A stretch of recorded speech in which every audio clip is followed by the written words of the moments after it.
It's here. It's here. It's here. It's Friday. That's what matters, baby. Only thing I'm missing is a cigar and some whiskey.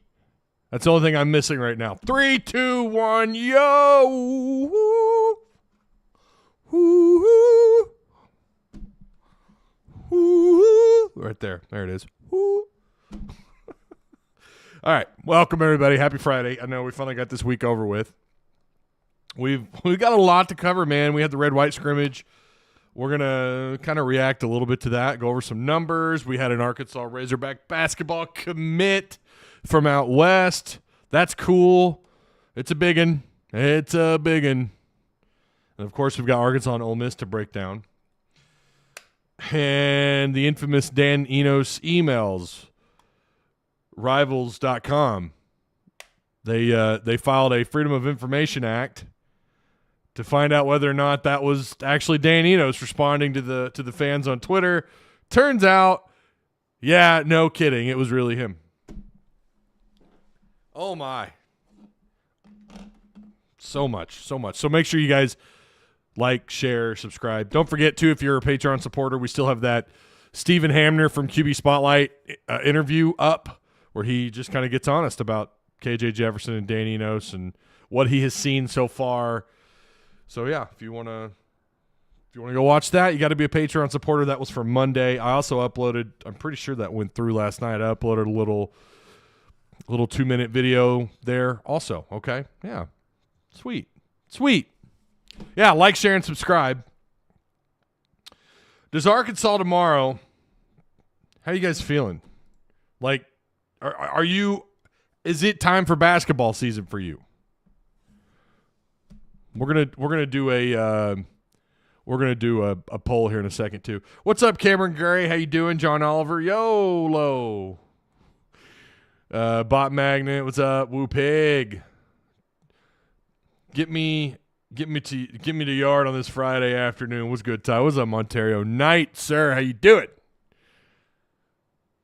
Ross Henry says, man, going through this with a year one coach is one thing, but going through this with a 4-year coach is brutal. Hope basketball will have a fire season. Woo Pig Suey, says Ross Henry. Yeah, some of you I could tell, are not on Twitter. That's where all this drama is happening. And you know what? Kudos to you for not being on Twitter. That's what I say. I'm really only there for I don't even know why I'm there, to be honest with you. I hate social media so much. I'm just not a fan. But I have to be there. Like, I have to be there, right? Okay. Again, make sure you guys share, like the stream. I mean, come on, 3 likes. Come on, y'all. Support your boy, huh? Support your guy. What emails? Okay, well, let's lay this out really quick. Okay? The Saturday after the game, what are we at on about 6 minutes? Okay, we're at the 6-minute mark here. A little bit after the game, someone took to Twitter by the name of Rob Mason.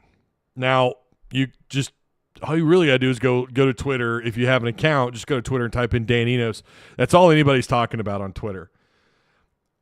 I had debated just not really going too deep into it, but I've got 2 of you asking, and it's clear not everybody's on Twitter, so I did want to bring it up just for a minute here, and maybe we'll expand on it a little bit. But Arkansas loses this game to A&M, and like 30 minutes later, apparently Dan Enos, or someone at the time we thought was Dan Enos, was replying to some emails.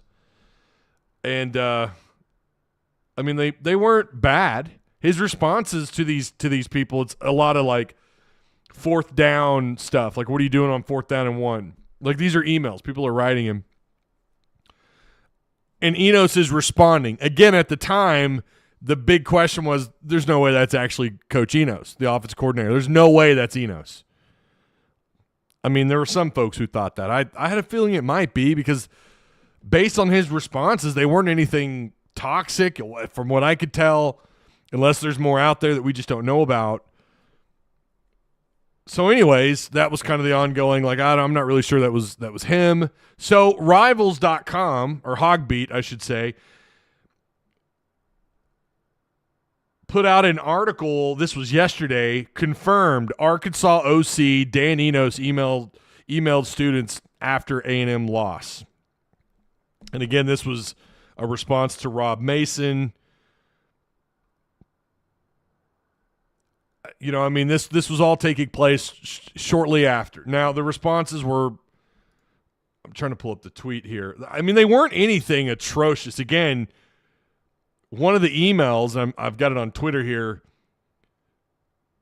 to Dan Enos. This is again from, I guess this is from Rob Mason. I don't know. I just wanted you to know that I'm available to call fourth downs for y'all if y'all need it. And y'all, I've never seen the word y'all used so much. Don't have to pay me millions. What a disgrace. Dan Enos responded, what would you call? That was his response. What would you call? Someone emailed something about with Gap's defense, laughing emoji over and over. What a joke, laughing emoji. Dan Enos responds, you're so innovative. That's it. Like, this is the gist of the responses. Another person says, I don't know if you know this, Dan, but a quarterback sneak with a 250-pound quarterback is hard to stop, even if you know it's coming. Also, but what you've been doing isn't working if you didn't notice. Dan Enos responded, thanks, Robinson. You should have been a coach. Really rated G comments. So the story here is that it was actually him responding. Hogbeat's doing their job. That was a question everyone was asking, was that really Dan Enos? There's no way the offensive coordinator's actually doing this 30 or 40 minutes after a game is over, after the A&M game. And Mason, I guess it was maybe Mason Choate, someone there filed a Freedom of Information Act on the athletics department, on the football program, and they found out it was indeed Dan Enos. Now, is there anything here that should get him in trouble? Dan Enos, that is? No, of course not. If anyone is reacting to this like, oh my God, my life is ruined, you really need to get a life. I'm with you guys on Enos. I've not been a fan of what we've seen so far. The product on the field has been hot, flaming garbage. And there's nothing wrong, I think, as long as you're not tagging the coaches, there's nothing wrong with taking to Twitter and venting your frustrations about Coach Enos, about Pittman, about whatever's going on, whatever you're displeased with.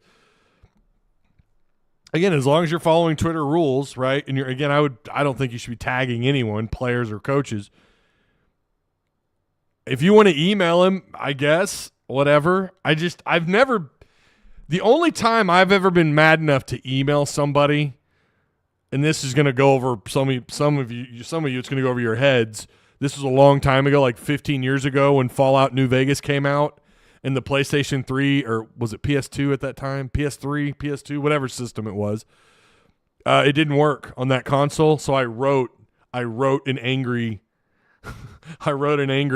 email to both Bethesda and I think Obsidian was the developer. I wrote an angry email. Nobody responded. This is a time before social media, before you could go to Twitter and vent, and then someone from the company give you some kind of bot response, I did. So at least this is football. I guess I can't judge too harshly.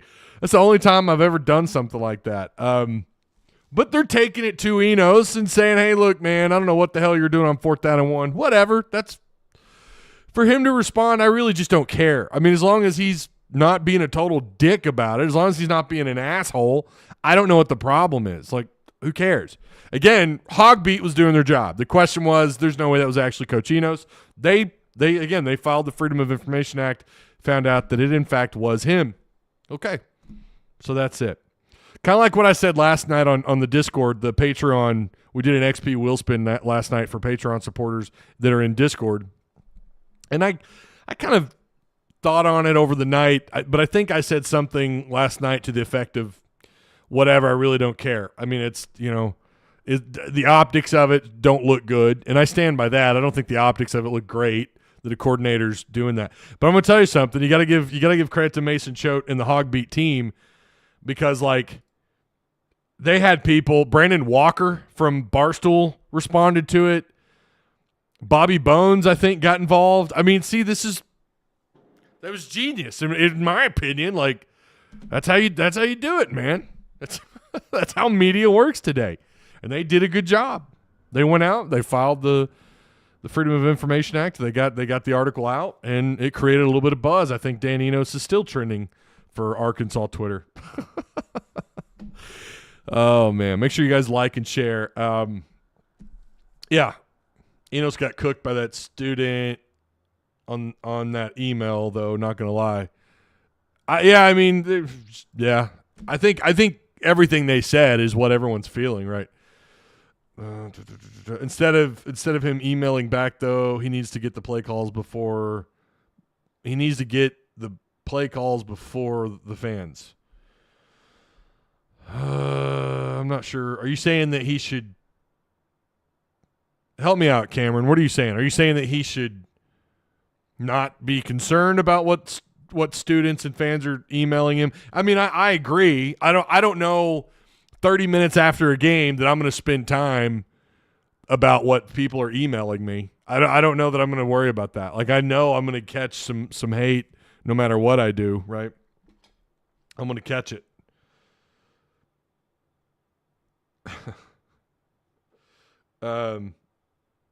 I hear you. No, I don't disagree. I think it's awfully fascinating. In one way, a part of me is like, well, it's at least nice to have someone interact back with the fans. I mean, at least there's that. Yeah, at least Enos wasn't cussing the guy out. Yeah, exactly. I mean, it could have been a lot worse. Now we'd be having a completely different. This would be an entirely different show if that were the case. If Enos was going at him, swearing up and down. Everything I've ever heard about Enos is he's a good dude. He's a good guy. Bobby Petrino, everyone I've ever talked to hated the guy. Everyone, and I'm not just saying that because Enos is here and Bobby's not. I remember hearing that years ago when he was here. Everyone hated him. They hated him. People within the, that worked around campus. I'll just say that. I'm not going to name names or anything, but I don't want to give away where these people work. Some of them may still be affiliated, but they hated him. They did not like him. There were some other guys, part of the Chad Morris staff, people didn't like. I've heard nothing but good things about Dan Enos. He's a good guy. Right now, it's just not working. Square peg, round hole with that offense. Ty, did you see anything in fall camp that would have predicted the struggles we've had this year? I don't remember anything preseason mentioning the offensive line. Well, Ross, I don't think you were here. If you think I didn't mention the offensive line, because I did. I talked about the tackles. That was something I pointed out immediately. And then what I was told, but the response that I got from people in chat, it's never live chat. It's never people coming through live chat. It's always people that come through after when they know I can't respond to them here in this format. I can respond to them typing, but I can't respond to them here, so those people at the time were telling me, Ty, you're not considering the fact that our defensive line is going to be great. And the defensive line, I think, has been pretty solid. I love the quality depth they have there, but I said all along, the tackles I'm concerned about. And it wasn't just because they were replacing them either. So, yeah, I absolutely did, Ross. I did talk about the tackles. I did talk about seeing the defensive line winning some battles in fall camp. So, yeah. And I wasn't the only one. I don't know that anybody – I said here I wasn't ready to put it up as a red flag also. Maybe some of you remember that. I said I'm not ready to say it's a red flag yet, but it is a concern. It's something at the top of my list of things to be concerned about, as was penalties. I mean – and here we are. Now, they clean them up, apparently, so far against A&M. I heard his wife hates him currently. Talking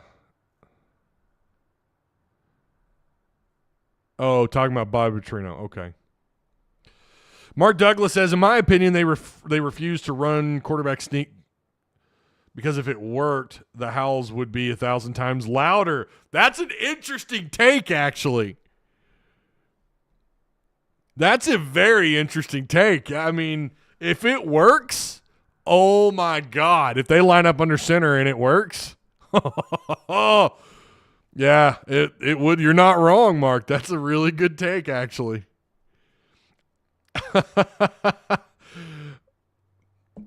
I might have to pin that. That's a pretty good one. I'm going to pin that for now. That gets pinned. Dan Enos obviously doesn't care. Seems to me he's just here for the money. The optics are certainly something you could talk about, right?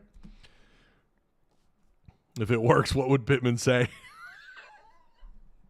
Could you imagine someone in the media? It would either be Trey Biddy or probably Tom Murphy. Bob Holt would probably do it. Bob Holt in the post game would probably be like, he'd be nice about it. Bob's a good guy, by the way. I hope you guys don't get after him in those comments or on Twitter. Bob Holt's a good guy. Anytime I'm around him, he's real nice. He's just such a good dude. He's of all the media people there, and I've not had any bad experiences with anybody at practice or whatever, but of all the people, Bob Holt is just so, I don't know, man. He's always got a smile on his face. Just a good guy. All right. I promise I'll get back to your comments here in a second. Let's get right back on cue here. Arkansas basketball got a big-time commit. 4-star Isaiah Elohim. Former 5-star, by the way. I think he got hurt last year, and then he dropped back a little bit. But he dropped back a little bit. Sorry, but he is a 4-star. So, 4-star Isaiah Elohim commits to Arkansas yesterday, October 5th. He's a .98 4-star according to 247 composite. He's out of California. He's considered a unanimous top 5, top 8 player out of the state of California. This is a good get. 6'5", 190 pounds. He looks like he's ready to go now. I mean, he's got the body, the physicality. He looks like someone who could line up right now and go play Power 5 basketball. He looks like he's going to be someone who's going to fit right in when he gets on campus. That's a big get. That is a solid get for Arkansas right there.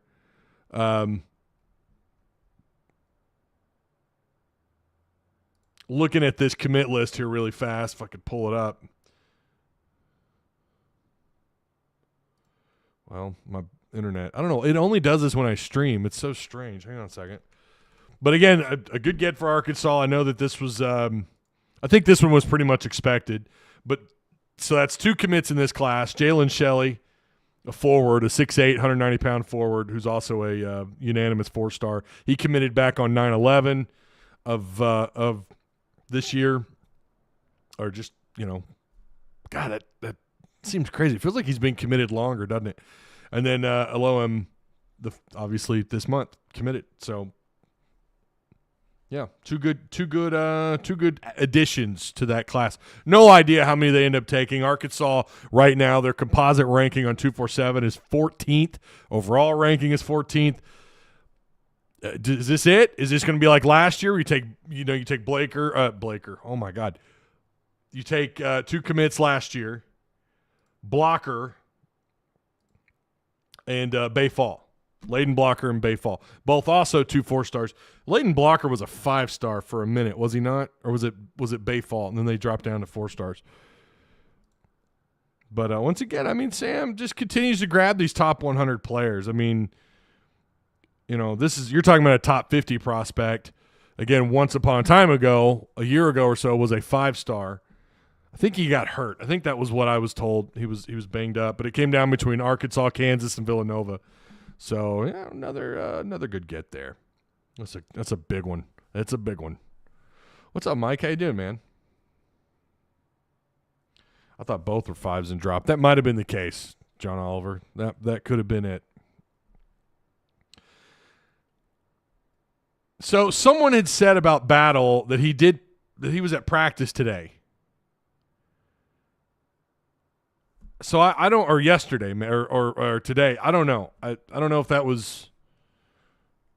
I don't know if that ever got confirmed. I think I did hear Musselman say that he had soreness in his foot, and they didn't think he had broken. So apparently he's already had trouble with that same foot. It's a different area on the foot. So I guess he had to have something.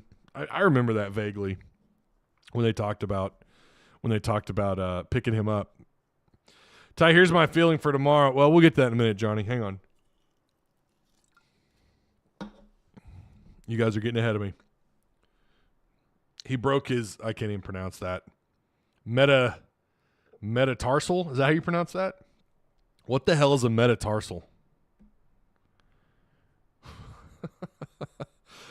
What I need to do is have a sports medicine guy on call, so I could just be like, "Hey, bro, what's this?" Yeah, but I do remember when they picked him up. I remember there being something about him having some issues with that foot before.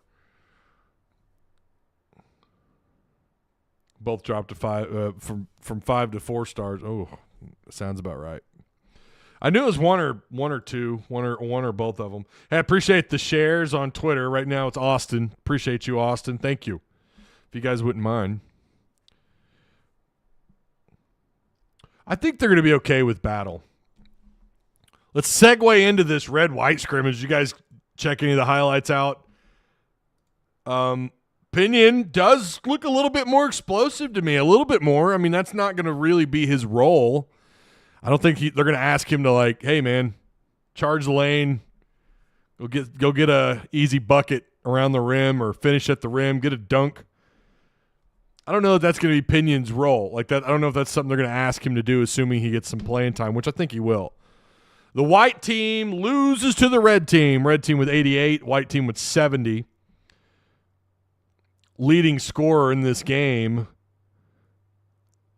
was Joseph Pinion with 20 points, who went 7 of 8 overall, 3 of 4 from outside.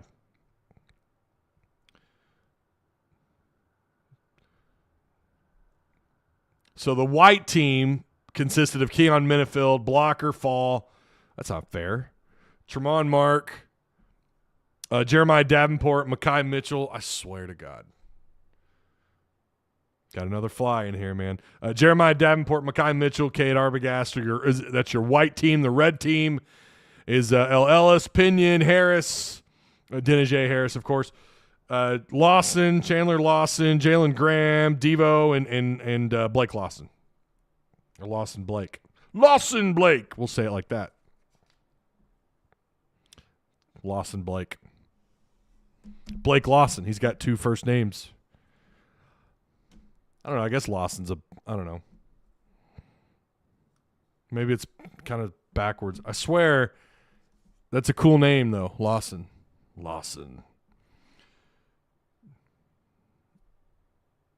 Devo didn't really light the world on fire, but he had 2 of 3 outside shooting. You like to see that. They're very active outside, man. L. Ellis was also 80% overall, 0 for 1 outside, but ended up shooting 8 of 10. Jalen Graham, you guys talking about him being an offensive guy. Apparently he knocked down a 3. The font's very, like, the numbers are kind of uneven at this screenshot that I'm looking at, so it's kind of hard to tell. So these numbers are probably all messed up. But it looks like Devo was 2 of 3. Because remember, this game wasn't televised. I don't even think it was on the radio. But, yeah, Devo was 2 of 3 outside. Joseph Pinion was 3 of 4. Pinion was also 3 of 4 at the free throw line.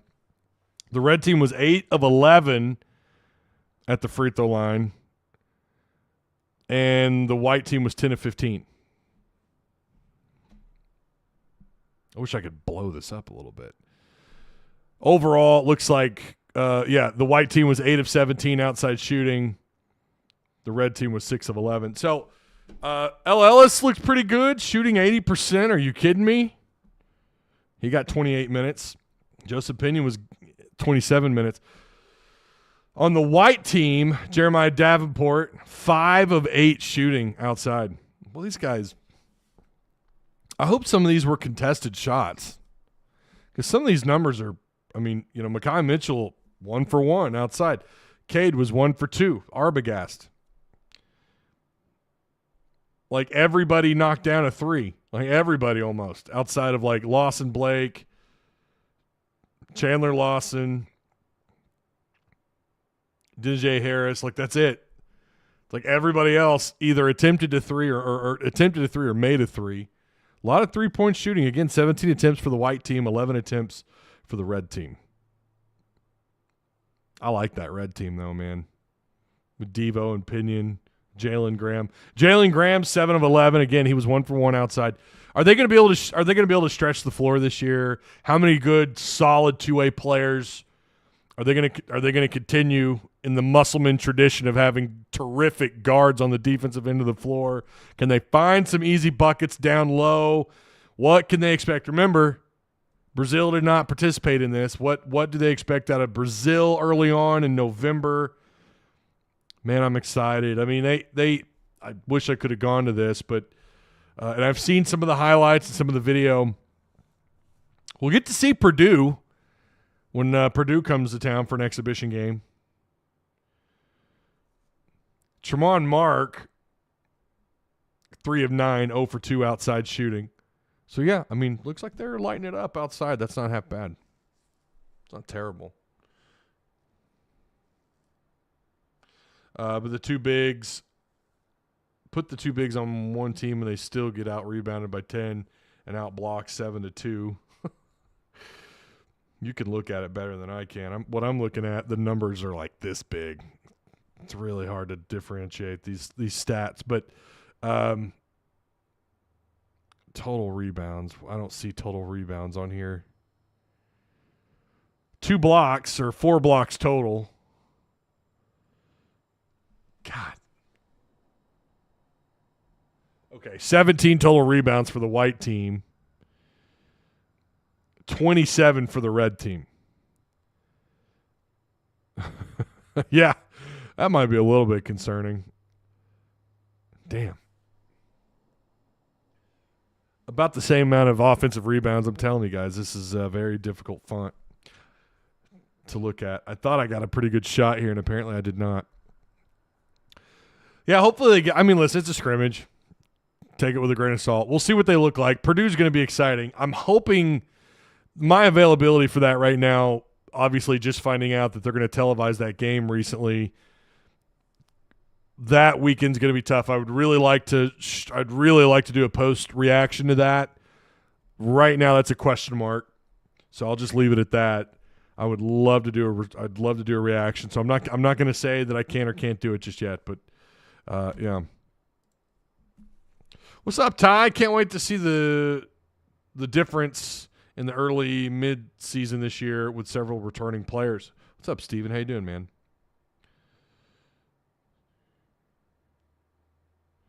Bradley Dixon says, this team reminds me of the Baylor championship team from a couple of years ago.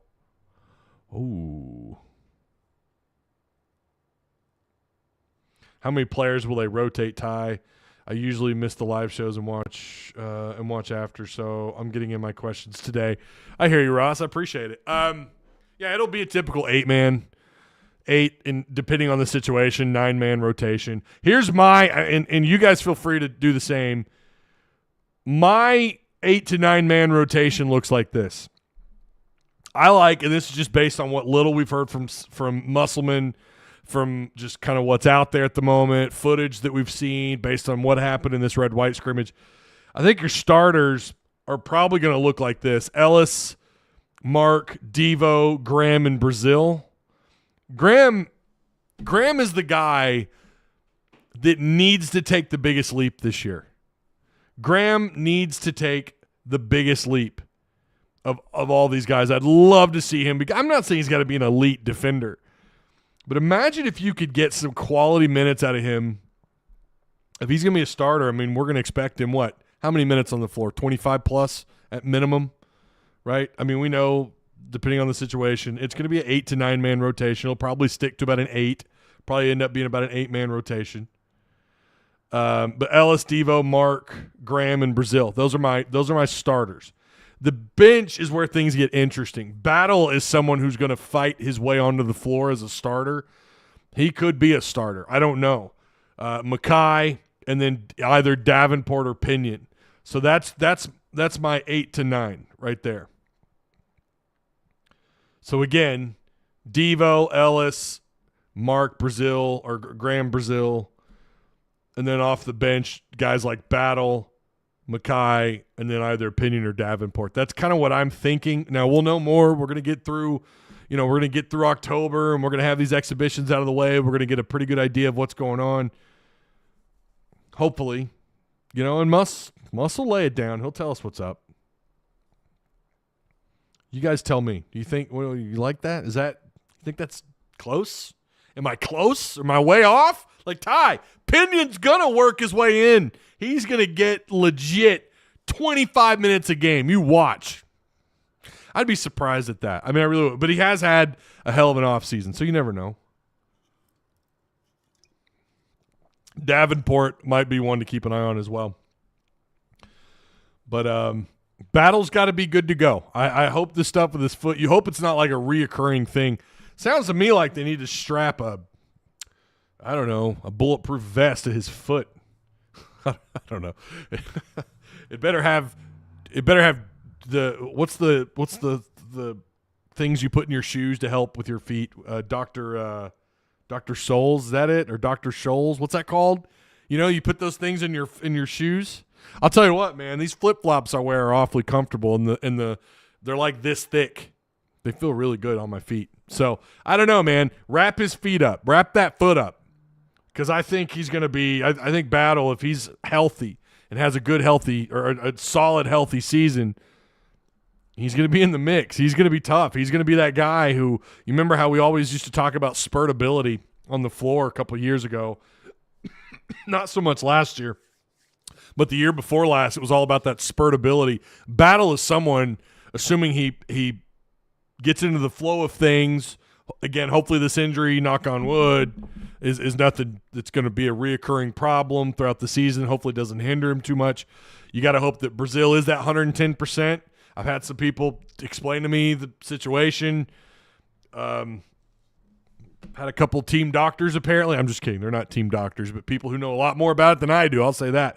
About these injuries and about the rehab. They're saying that they're doing exactly what they need to be doing with Brazil. So, again, hopefully he hits that 110% and they're ready to go by the time the regular season starts, which is around the corner in Brazil. So, Brazil, Battle, anybody else is dealing with injuries. Seems like everybody is. I don't know if you guys caught – I don't remember which player said this, but they were talking about getting gassed in practice, and the only guy that doesn't seem to get gassed being Devo Davis. We could sit here and look at these exhibitions and maybe he doesn't perform like everybody wants him to. When the lights come on, this dude's going to perform. And he may disappear for a few games, then he comes back, or he comes through in March. We've certainly seen him do that before. Joe Venable says Hogs will finish 8-4. Wow. Joe, you got him. You got Arkansas winning 8 games? Oh, wait, you're talking about – okay, never mind. What do you be more specific, Joe? I don't know if your schedule, if you're – in my opinion, Pinion is a tough spot in the rotation. He is. That's part of the reason why I think it's going to be tough for him to get real quality minutes. He's pretty much going to have to be near perfect when he hits the floor because he won't get too many chances. Yeah, and last year he had a really tight leash.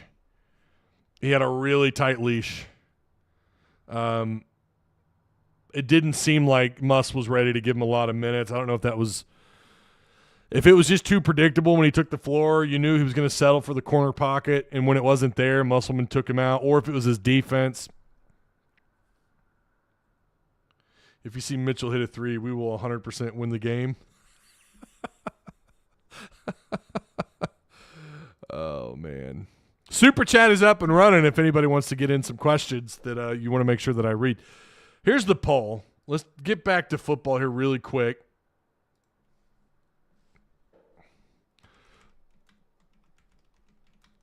What is the spread? Does Arkansas cover? What's the spread? Is it 12.5?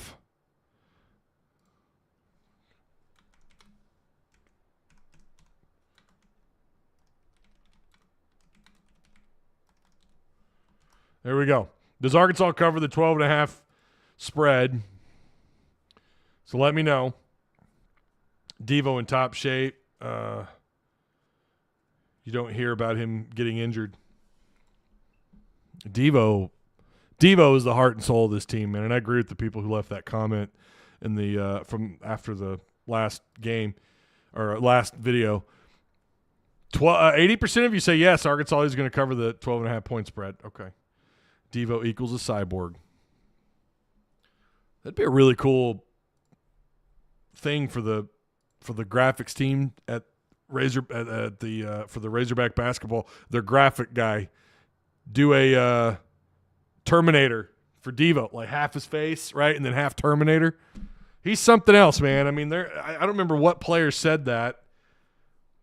I'm pretty sure it was it had to have been one of the transfers, because they were surprised at how well conditioned he was, or maybe not surprised, but they were just discussing, that everyone else was tired. If you're not tired by the end of practice, you're something else. And they mentioned Devo. All right, does Arkansas cover the 12.5 point spread versus Ole Miss? 80% of you right now are at yes. I'm shocked by that. I'm not gonna lie, I'm really surprised by that. I really thought you guys would be all in negative town. I really did. Now, we don't have a lot of votes, so we'll come back to that. Basketball wins 25 plus games, says John Oliver. I'm gonna wait. I really like this team. Ash says 41-30 Ole Miss. Camo Gang says almost scared to speak of basketball hype because of potential. And what happened last year? Let's not sit here and act like, we get all excited and then you lose two just massive parts to your team. And, and everyone wonders, look at Arkansas's record last year. Are you kidding?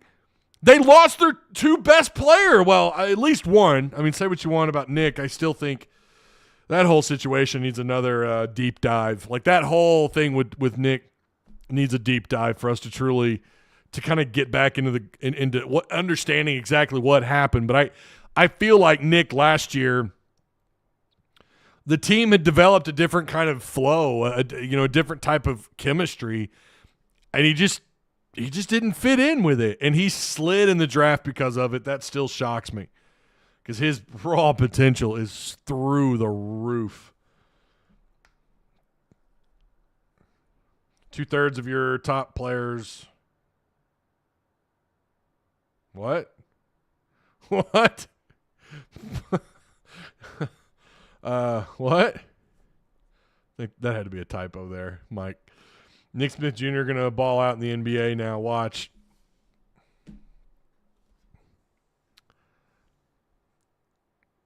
Oh, I see what you're saying. My bad. I didn't see the period. I didn't see the period, bro. I was like, wait, what are you talking about? Okay, you're talking about Anthony Black. My bad. I swear I haven't had any. I've not been drinking yet. That might change later tonight, though. I'm going to run and get me a cigar and open up a bottle of whiskey. I hope Nick Smith Jr. didn't come out hating Arkansas and the fans. Yeah, you kind of hope that he came out of the whole thing.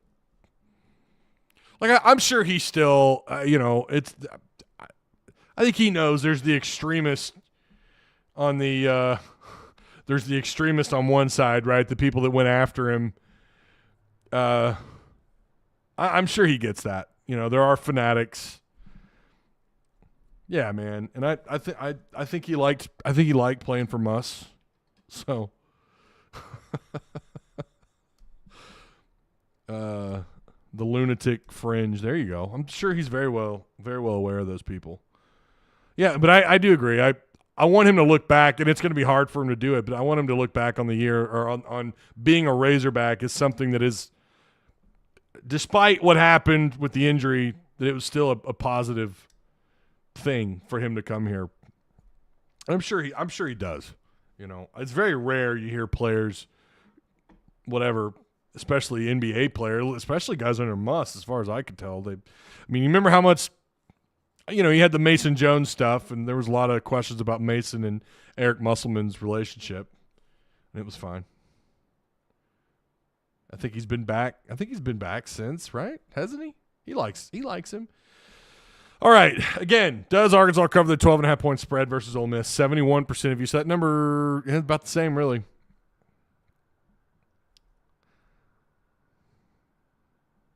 About the same. For tomorrow, Camo Gang says 0 expectations, possible channel flip at half. Damn, son. Damn. He's laying it all out there. He's like, I know when it comes around to it. Let's get into it. Let's talk about it for just a minute. Ole Miss, offensively, it's like you're playing LSU all over again. The difference is you're not playing in the same kind of environment. I do think Ole Miss's defense is a little bit better than LSU's. They do a pretty good job of getting after the quarterback. They do a pretty good job of being active around the line of scrimmage. They can rack up TFLs. I think they actually Ole Miss averages something like, I have it right here. They have the 17th most team TFLs in the country, just a little bit above 7 per game. Now, Arkansas's in that same category, by the way, defensively. Team sacks, they're 12th in the country. 17 sacks on the year. These guys are better than LSU is on defense. Not much. They still give up yards.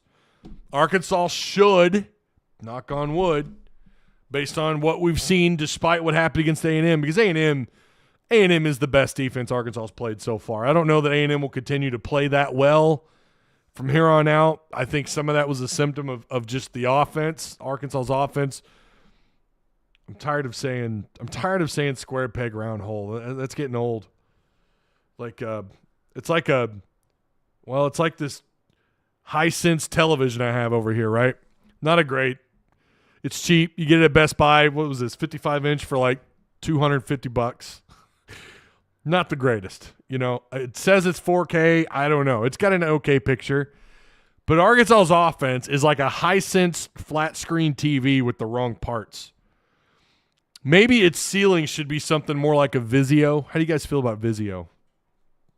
They're like an in-between brand, right? I think that could be Dan Enos' offense. I think he could be a Vizio status, but right now you're Hisense. I think their ceiling is probably Vizio, maybe whatever the hell's above that. What, LG? To me, it's like the best is Samsung. I think Samsung just has the best. In fact, that's what this monitor is. It's a Samsung. It's a beautiful, beautiful, beautiful picture. Like LSU's offense, Ole Miss's offense. That's like, to me, that's like that's a Samsung flat screen TV, 4K. Arkansas right now is like a Hisense flat screen TV with the wrong parts. So maybe that's some of what happened against A&M. But I do think their defense is probably one of the best. It's the best defense Arkansas has played so far. And then another way of looking at what Arkansas has done on defense, I mean, how many points do they give up to Bobby Petrino? Right? I mean, they've got a pretty good offense. Their scoring offense right now is 4th in the SEC. Petrino only scored 20. So it's not as if they just did whatever they wanted. I mean, there were certainly issues there on defense. I'm not going to sit here and act like they played a perfect game. Can they move the ball against Ole Miss? Yes. They should be able to, again, based on what we've seen. A cheap TV with no remote. Well, that's a good way of looking at it. That's even better. We are Dynex. Oh, God. Yeah, Dynex is bad. TCL over Hisense. I just got done telling you the Hisense is garbage. I mean, this TV is not good. It's got an okay picture, but if you look at it from certain angles, you could tell, oh, yeah, I definitely paid $200 for this TV.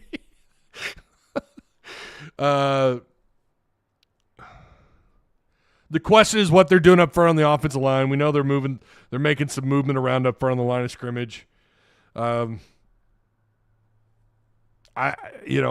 Kutas at center. Let me tell you what I saw from Kutas at center. If that's still the plan, I think that's what's been mentioned.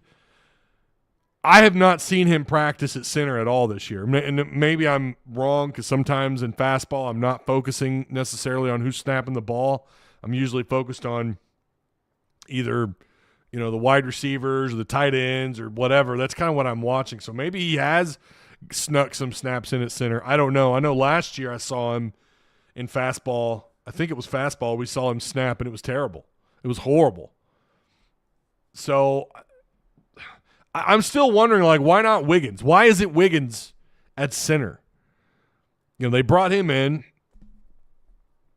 and it sounded like he could be someone who could get an opportunity there. I think it was before LSU. There was a picture of him taking snaps for with KJ Jefferson. So what is with Wiggins? Like, why not Wiggins and then Latham and Bo Limmer at guard? Keep Kutas at right tackle, although he hasn't played perfect out there, and then Devin Manuel at left tackle. Devin Manuel is, I think, your best option at left tackle. I think that ought to be the move. But the coaching staff knows more than we do. They want to put Kutas at center. Hell, maybe he'll excel. I don't know. Joshua Braun's done pretty good. Maybe they move Braun out to right tackle, but he doesn't want to play there. I could tell you right now, the position, I shouldn't say he doesn't want to play there, but I can't say that he's where he wanted to be. I can say that. He wanted to play guard. And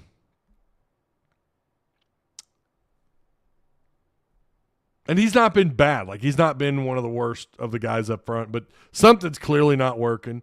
I don't know if the move is moving Kutas over there, but I do like the idea of Limmer and Latham at guard. I do. So is there enough change here? Do they change anything in how they call the offense?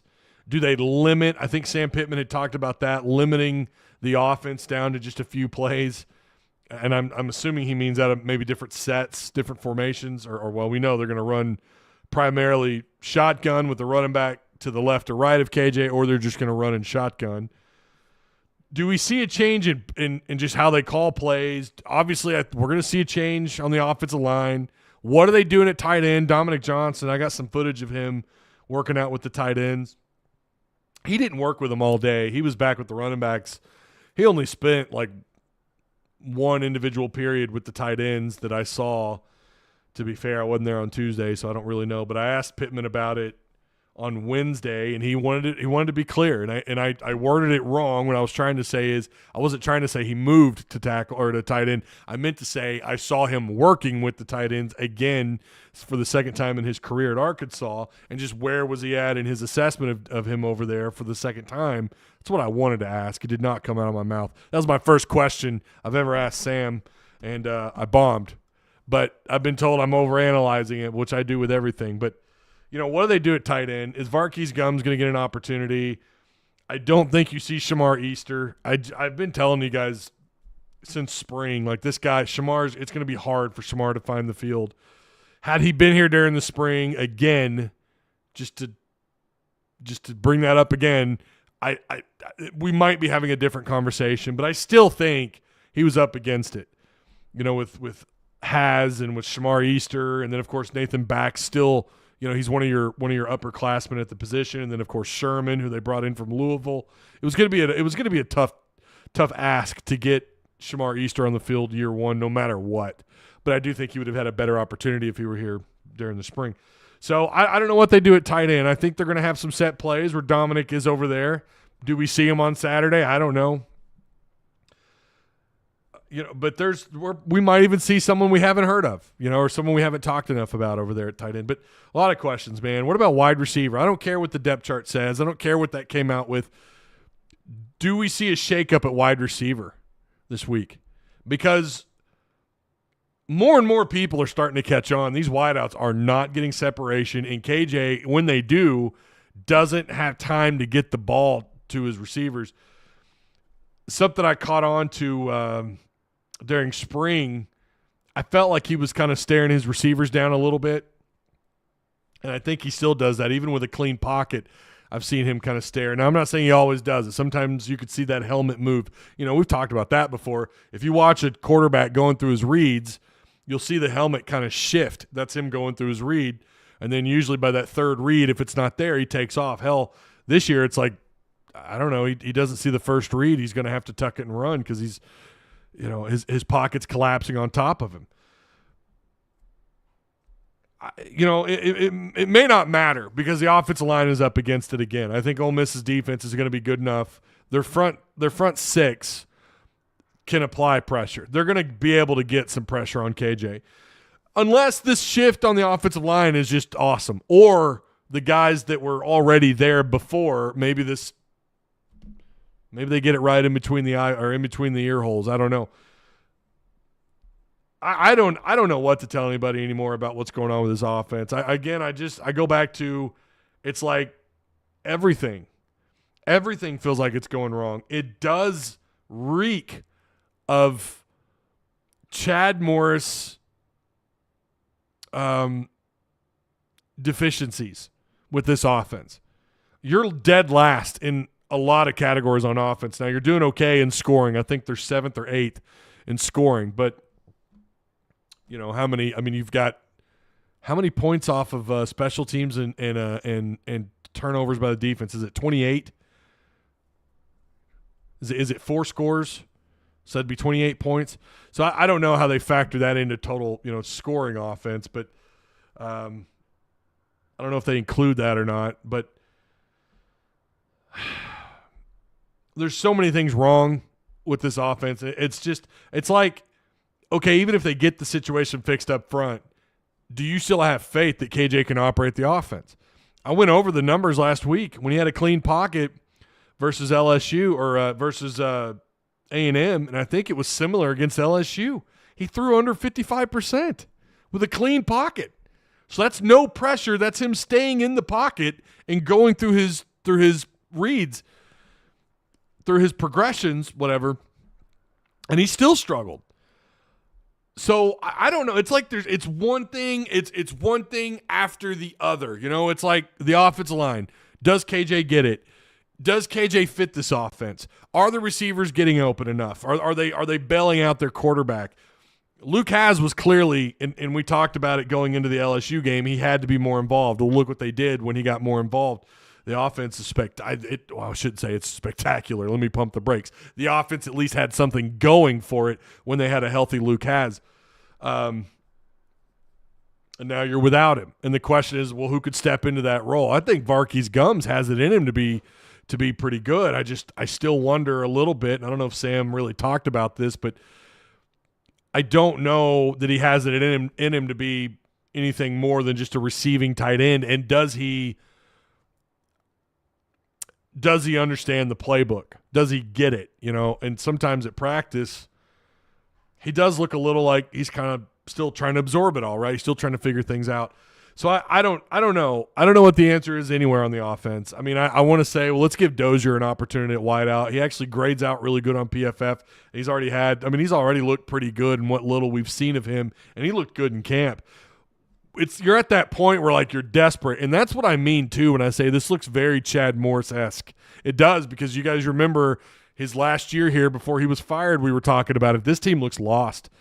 Now, the one thing this team has that Morris didn't have is a decent defense. This defense is good enough, and I can't believe I'm saying this. I think their special teams is good enough too. They're going to help them flip the field. You talk about what they're doing at punting the ball.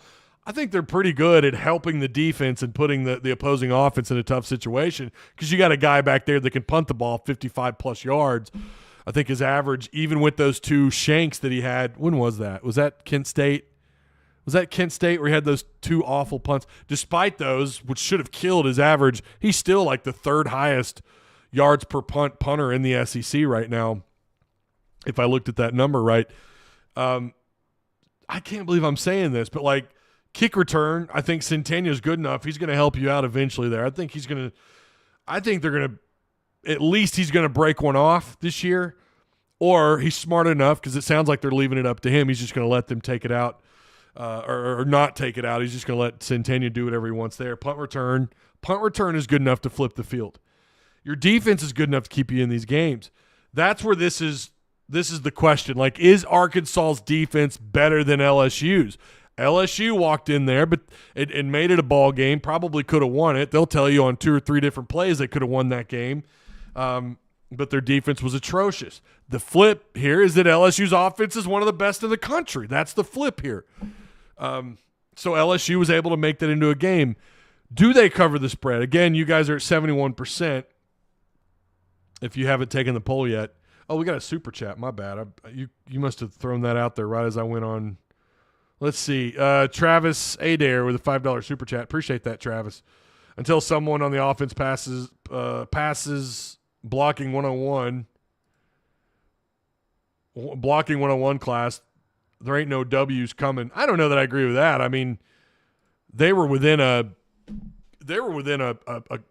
couple of plays or a couple less penalties. They would have been maybe a one-loss team going into A&M. You know, and I'm not trying to play the woulda, coulda, shoulda game, but that is a realistic scenario. I appreciate the super chat. I don't know that I'd necessarily agree with that. I think they're good enough to probably beat Mississippi State and FIU. Listen, ESPN's own what do they call that?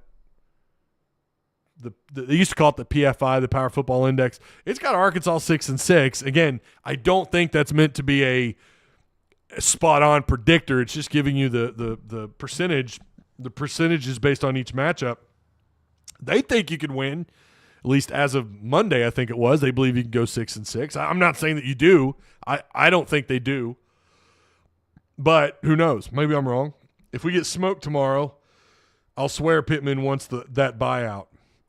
Well, I don't know, man. I mean, again, Ole Miss isn't a bad football team. I mean, you're talking about maybe the best scoring offense in the SEC and one of the top offenses in college football.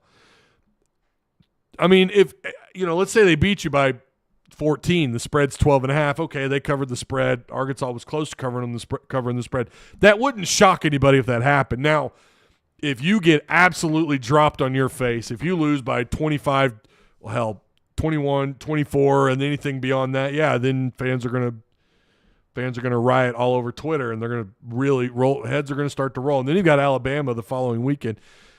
But I think Arkansas can make this a ball game. Now, again, this is like LSU 2.0, but you're playing in a less hostile environment. Jackson Dart is a hell of a player. Assuming what they're doing on the offensive line works to a degree, doesn't have to be perfect. Yeah, they're going to give up sacks. Let's be real. They're going to give up sacks. They're probably going to give up some TFLs. They're going to give up some tackle for losses. Ole Miss is going to have their moment on offense. They're going to have big plays. That's what they do. They're going to have probably 3 or 4 big plays. I mean, and I think Pittman talked about this. It's about limiting those. As when you give up 5, 6, 7, 8 is when you got a problem against a team like them. If anything, Arkansas has shown they can limit those big plays. And to a degree, if Arkansas could get out of their own damn way versus LSU, who knows how much better the defense would have looked, because your offense kept putting them in a rough spot with the penalties and what have you. Play your cleanest game yet. Now, I know A&M was clean, right? But I mean, I'm not just talking penalties.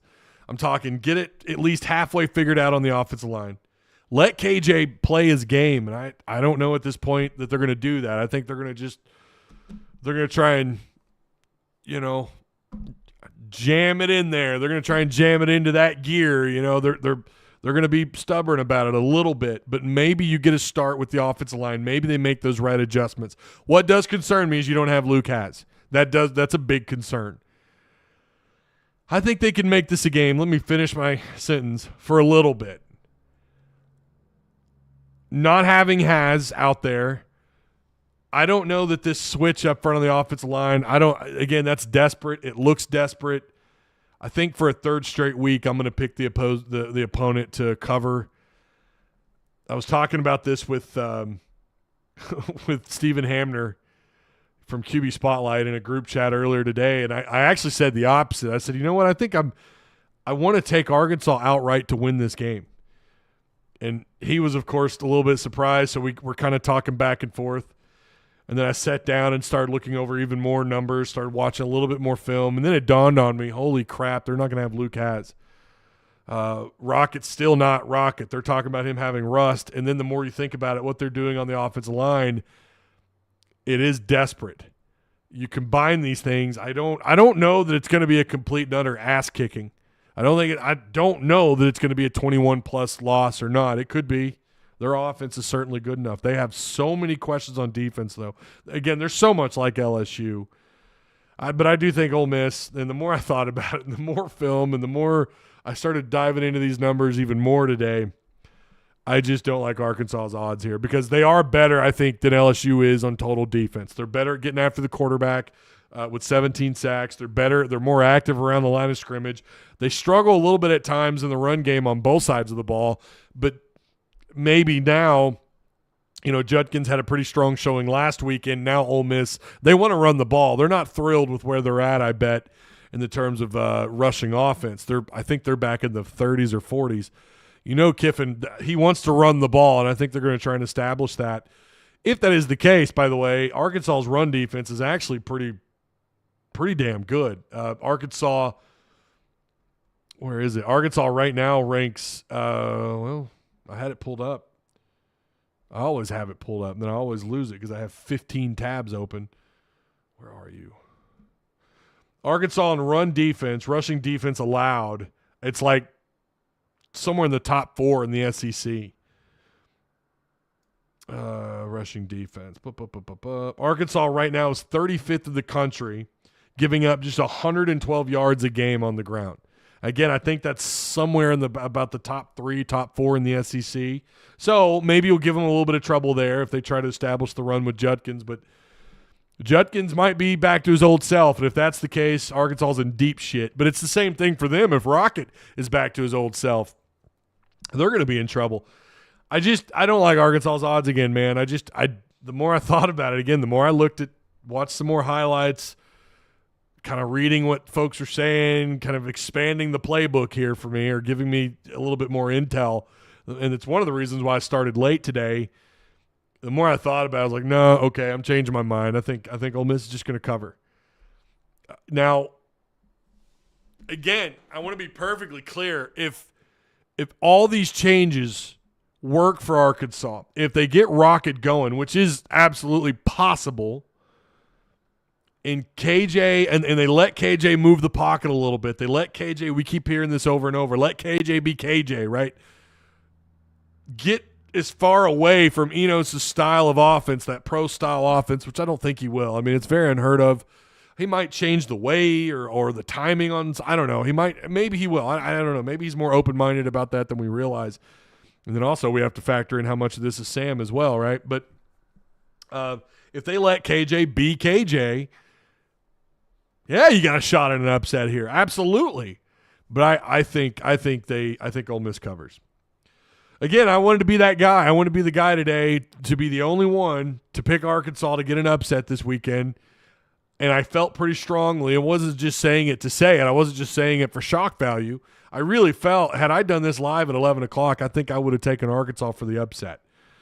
But again, I wanted to do a little bit more research, wanted to get into it even more, and the more I looked, and it's just very troubling. And not having Luke Has is a huge setback, I think, for this offense, because I think Luke Has, I think he was on course to be the greatest true freshman tight end Arkansas had ever had.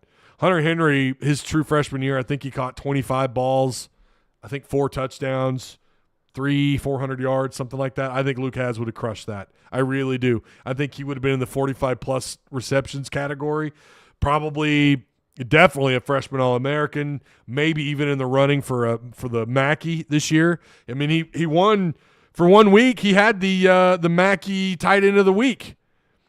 He had the Mackey tight end of the week after LSU. I mean, I don't think that's a stretch at all to say that. And I think that's that's a huge loss for Arkansas. And that's really what made me keep deducting points from Arkansas. It's like, well, that might be worth 6 points a game just there, So, yeah, I like Ole Miss to cover for the third straight week. I don't know that I've ever done this. For the third straight week, I'm picking the opponent to cover. Hopefully Arkansas proves me wrong. Hopefully they prove me wrong. Prove me wrong, please. Let's see. I got Arkansas 34-31, says Steven. Leslie Byram, 45-42 Hogs. Listen, again, they have the capacity to win this damn game. They do. They have the personnel. They have the roster to win this game. I feel like I've said that, and you're going to hear me say this every freaking week, maybe every damn stream. It's what makes it so infuriating. Like, you've got the personnel to win games like this. What are you doing on the offensive side of the ball? It has completely screwed this team. Kendall Briles is here. You're probably one loss. I'm going to be real. I know he had some red zone woes. I know he was a very run-oriented minded coach. It's not like they're doing terrible over at TCU. Yeah, I absolutely think you're probably a one loss, and who knows, you might have given A&M an even better game. That score did not reflect what actually happened. Maybe KJ needs plays that only need 2 to 2.5 seconds. Was really pitiful is the A&M defender drove Luke into the ground with all of his weight. It's one thing to be 4th and 1 of the shotgun. Yeah. I hear you, Leslie. I wonder if the staff has any copies of KB's playbook. Listen, KB's offense, that veer and shoot greatly benefited. It really played to KJ's strengths. It allowed him to move the pocket. It allowed him to kind of, that RPO. He just thrived out of that, and the high tempo. And that apparently is, I don't know. Do they just not want to do that? I don't know why they're not. I don't know why they're not faster. We have the talent to be 10-win team. We just don't have the coaches. I'm not going to go. I don't know. I don't know, Dan. I'm not saying I fully disagree with that, but they're sure as hell a lot better than let's just pray to God we make a bowl. They're a hell of a lot better than that. So I don't know that you're too far off, Dan. I really don't. It's just crazy to think that this team,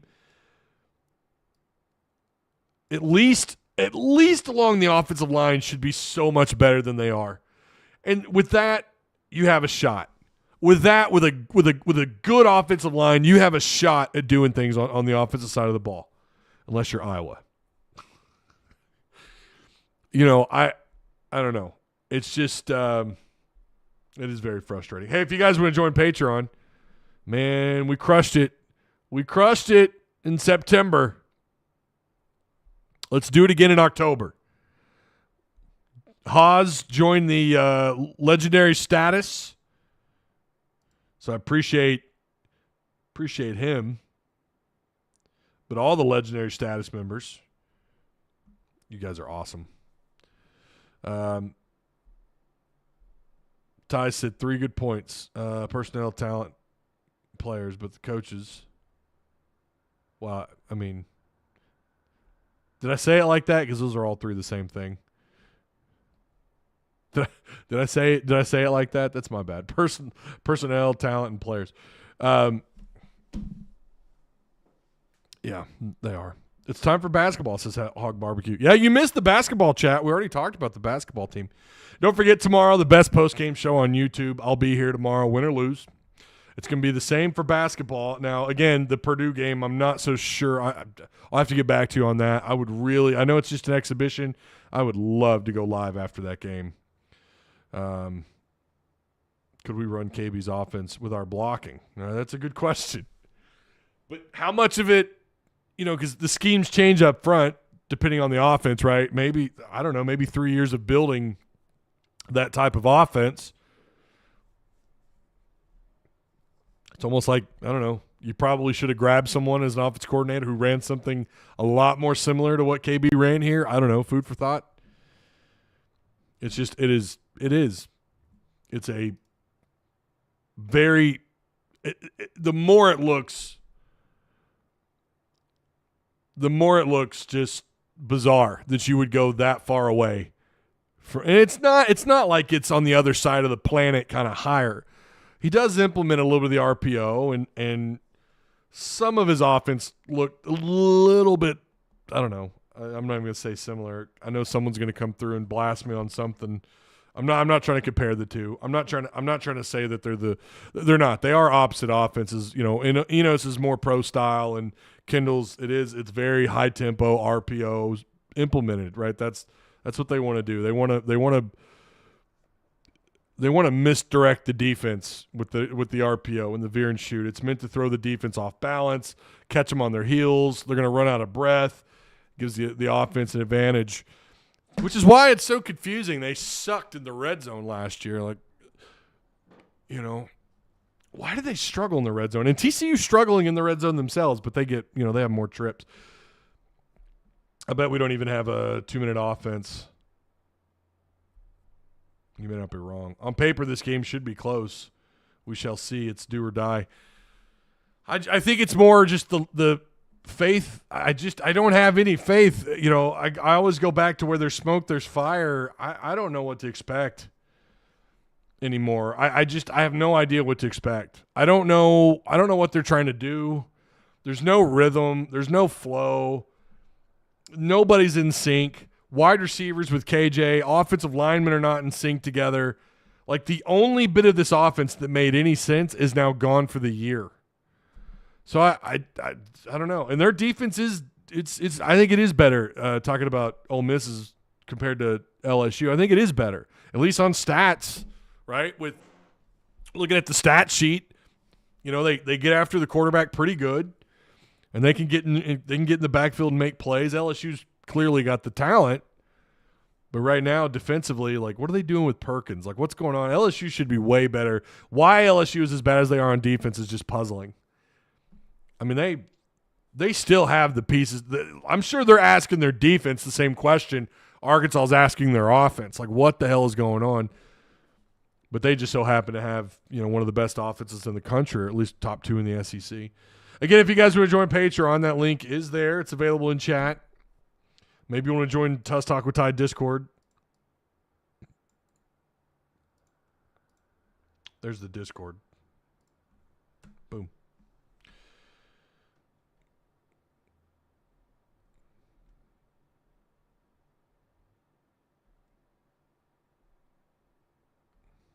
Pittman looks like he's rethinking his life choices. I mean, I know he's probably at home talking to his wife. Like, I don't know. I mean, I like Dan. He's a good guy, but I think I may have made probably should have gone in a different direction. I mean, I get it. You want to hire someone you've worked with before, and you want to make sure that relationship is there. Ooh, Chiefs tight end Travis Kelce responds after Aaron Rodgers called him Mr. Pfizer. What did he say? I'm not going to get into that stuff, but I'm going to listen to that when I'm done here. That'll be fascinating to see. He called him Mr. Pfizer. Oh. He has that ad with Pfizer, getting the shot. Getting his 15th shot or whatever. All right. So, again, 12.5 is the spread. Number 16, Ole Miss Rebels. You guys, a lot of you still believe they're going to cover. Man, I hope you're right. Would love to see them cover. I think if they could keep it within 7 or 10, they have a shot. But, I think Ole Miss's defense is a little bit better. But than compared to LSU's. Arkansas's defense is going to have to play a key factor here. Their special teams. There's a lot of different ways we can look at this matchup, right? I mean, we can go on and on about how bad Ole Miss's secondary and their run defense at times is very sus. But at the end of the day, I think not having – again, they look so desperate on the offensive line, man. They're shuffling around. Now you're without your probably your star player, one of them on offense for sure. Like I said, I thought Luke Hasz was going to have a terrific year. So 67% of you say they are going to cover. I agree. This game should be on paper close. It should be probably something like within 9. I think if I go with a score,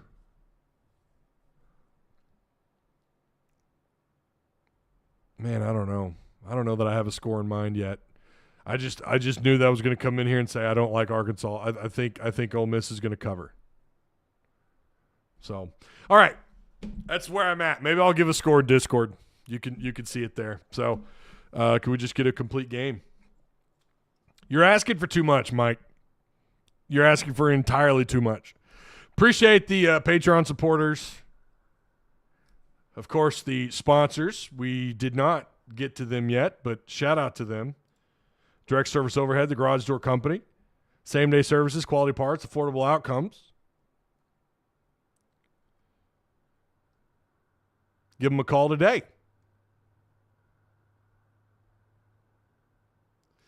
501-244-3667. Link is provided for you down below. And, of course, the Odd Soul Craft Bar and Pizzeria right here in Springdale off Emma Street. Great pies. Local stuff on tap. Go check them out. Tell them Ty sent you. Really a part of me wishes I did go live earlier today, and I would have given you the sunshine pumping some of you want me to give you. I know there's people that get a little upset when I make these picks. But again, the more I looked, the more I watched, the more I read, I just thought, I don't know, man. This is going to be a tough one. They have it within them to do it. They have it. I believe they have the personnel. They should be good enough to make this a game. Just a lot of question marks. No answers, just a lot of questions. So maybe they'll get some. Maybe they'll answer some questions against Ole Miss. Maybe maybe we're not giving the defense enough credit. Again, food for thought. Maybe the defense can come through. Arkansas is one of the best takeaway defenses in the country. They can score with the ball on defense. They could score with the ball in special teams, thanks to Isaiah Centenia. They got a hell of a punter, assuming he doesn't shank. He's only got 2 shanks this year. Considering the guy punts as much as he does, that's probably saying something.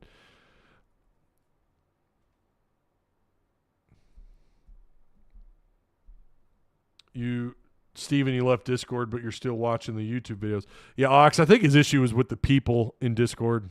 I don't think it was with me. But he did leave. He did leave Discord. Wish KJ could just change a few plays at the line. He. Yeah. Well. 56-53. I mean, you guys think this is going to be close. I hope you're right. It'd be nice to at least play another game where you're keeping the score somewhat close, I guess, right? Thanks for the show, Ty. We don't need sunshine and roses. Medicine that's good for the soul is rarely good for the taste buds.